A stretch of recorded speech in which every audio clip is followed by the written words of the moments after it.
शिल्पकला का उत्कृष्ट नमूना महाबलीपुरम। महाबलीपुरम देश का एक महत्वपूर्ण बंदरगाह है। यह तमिलनाडु प्रदेश की राजधानी चेन्नई से लगभग 60 किलोमीटर की दूरी पर बंगाल की खाड़ी पर स्थित है। विश्व प्रसिद्ध महाबलीपुरम को आज मामल्लीपुरम नाम से भी जाना जाता है। इस स्थान के नामकरण के पीछे एक पौराणिक कथा जुड़ी हुई है। कहा जाता है कि भगवान विष्णु ने वामनावतार धारण कर जिस असुर पर विजय प्राप्त की थी, उसी महाबली दानव के नाम पर इस जगह का नामकरण हुआ है। वैसे एक किंवदंती और भी प्रचलित है कि 7वीं शताब्दी में पल्लव राजा नरसिंह वर्मन महामल्ल थे, बलशाली थे और उन्हीं के नाम पर इसका नाम महामल्लपुरम अथवा महाबलीपुरम हो गया है। महाबलीपुरम पल्लवकालीन राजधानी, प्रसिद्ध बंदरगाह, व्यापारिक केंद्र तथा सांस्कृतिक नगर था। यहाँ ग्रेनाइट के पहाड़ पर महामल्ल शैली के मंडप, रथ मंदिर तथा इसके दक्षिण में ऊपर उठे हुए पत्थरों पर उत्कीर्ण भित्ति चित्र तथा मूर्तियां प्राप्त होती हैं। महामल्ल शैली में 10 मंदिर बने हैं, जिनमें सूर्य, दुर्गा, राजलक्ष्मी, वामन, वराह अवतार, महिषासुर वध, गोवर्धन धारी कृष्ण की मूर्तियां दर्शनीय हैं। महामल्ल शैली में यहाँ रथ मंदिर 8 है, जिनका नामकरण द्रौपदी, अर्जुन, भीम, धर्मराज, सहदेव, गणेश, पिंडारी और वलयान कुट्टई के नाम पर किया गया है। वस्तुतः यह शिव मंदिर थे, जिनके निर्माताओं ने अधूरा काम छोड़ दिया था।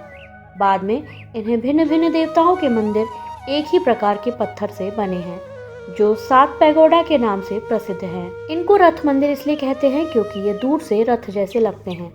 ये रथ मंदिर 40 फीट लंबे, 35 फीट चौड़े तथा 40 फीट ऊंचे हैं। इनमें मंडपों की ही भांति देवताओं, द्वारपालों, पशुओं की मूर्तियां उत्कीर्ण की गई हैं। यहाँ गंगा अवतरण की एक उत्कीर्ण मूर्ति है, जो 30 फीट लंबी, 23 फीट ऊंची चट्टान पर निर्मित है।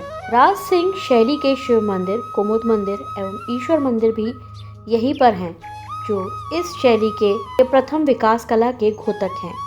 यहाँ पर भिन्न भिन्न देवताओं के मंदिर द्रविड़ शैली के हैं। यहाँ के मंदिरों में बहुत से अद्भुत चित्र हैं, जिनमें कमल पर बैठी लक्ष्मी, देवताओं द्वारा विष्णु की उपासना तथा पहाड़ को काट करके बनाए गए अद्भुत चित्रों में गंगावतरण तथा अर्जुन की तपस्या का भान विशेष रूप से उल्लेखनीय है। यहाँ पर कुछ गोलाकार मूर्तियाँ भी प्राप्त हुई हैं, जो पशुओं की हैं, जैसे बैल, हाथी, शेर तथा बंदरों की मूर्तियाँ, जो बहुत सजीव हैं। यहाँ पर देवी देवताओं को सुंदर ढंग से बनाया गया है। राजा एवं रानियों की मूर्तियाँ अमरावती शैली में बनाई गई हैं। महेंद्र वर्मा के समय के कुछ भित्ति चित्र जैसे गुफाओं के मंदिरों से भी प्राप्त हुए हैं। इनकी शैली 6वीं शताब्दी की अजंता की शैली के समान दिखाई पड़ती है। यहाँ पर आकृतियाँ हष्टपुष्ट तथा आकर्षक हैं। वे जीवन के विभिन्न पक्षों को उजागर करती हैं। यहाँ पर इनका रेखा चित्र भावपूर्ण है। कहीं कहीं पर ये ढांचे के समान बनाई गई हैं। कमल के फूल या गोल गहने या कहीं पर शरीर की आकृतियाँ भी यहाँ पर दिखाई गई हैं। विश्व प्रसिद्ध महाबलीपुरम का निकटतम रेलवे स्टेशन चेंगलपट्ट है, जो कि महाबलीपुरम से 30 किलोमीटर दूर पश्चिम में स्थित है। यह रेलवे स्टेशन दक्षिण रेलवे की चेन्नई त्रिची लाइन पर पड़ता है। यह कांचीपुरम और आरकोनम नगरों को भी जोड़ता है। चेंगलपट्ट से महाबलीपुरम तक का सफर बस या टैक्सी द्वारा तय किया जा सकता है। महाबलीपुरम चेन्नई तथा दक्षिण भारत के अन्य नगरों से सड़क मार्ग द्वारा जुड़ा हुआ है। महाबलीपुरम का निकटतम हवाई अड्डा मीनामक्कम है, जो चेन्नई से लगभग 49 किलोमीटर दूर है।